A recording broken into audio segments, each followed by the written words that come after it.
में रफ्तार का शोर है, मगर गरीबों की रेल आज भी बेजोर है। कर्ज की बेड़िए में जकड़ रहे हैं भविष्य को, आपकी नीतियों का बस यही निचोड़ है। मैं आपसे आग्रह करना चाहता हूं कि जो रेल के अंदर जो कर्मचारी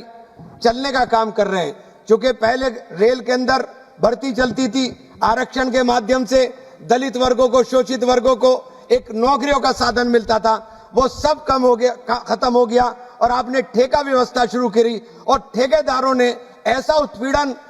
कर्मचारियों का किया हुआ है। मैं आ रहा था लखनऊ से वंदे भारत ट्रेन से, तो उस ट्रेन के अंदर जो कर्मचारी थे उनकी व्यथा सुनकर के मेरी आंख के अंदर आंसू आ गए। 7 दिन के अंदर कोई छुट्टी नहीं मिलती, मंडे के दिन उनको शायद 1 दिन छुट्टी मिलती है और उनको 11,000 रुपए से 16,000 रुपए तक का वेतन मिलता है और उसके अंदर ड्यूटी उनकी,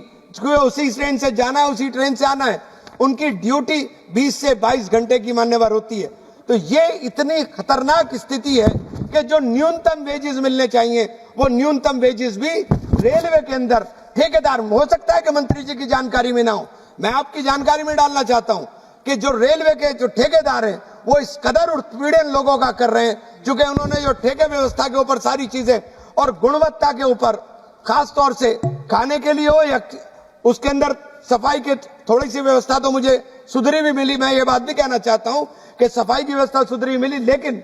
उन लोगों का जो उत्पीड़न हो रहा है, खास तौर से उनको तनख्वाह नहीं मिलती और वंदे भारत जैसी ट्रेन जिसमें सोने के लिए बर्थ भी नहीं है, तो आप उनकी स्थिति समझ लीजिए क्या होगी, कि उनकी स्थिति क्या होगी। तो ऐसी स्थिति रेलवे के अंदर जो, क्योंकि बेरोजगारी इतनी है, रोजगार मिलता नहीं तो बेचारे उसी काम के लिए करने पर, तो मैं माननीय मंत्री जी से आग्रह करूंगा कि आप इसके ऊपर खास तौर से विचार करें कि जो रेलवे के कर्मचारी हैं, जो रेलवे के अंदर चाहे वो ठेके पर ही काम कर रहे हो, वो हमारे और आपके ही है। उन गरीबों को रेल एक साधन बन सके उनके लिए, उसके लिए आपसे आग्रह करना चाहूंगा।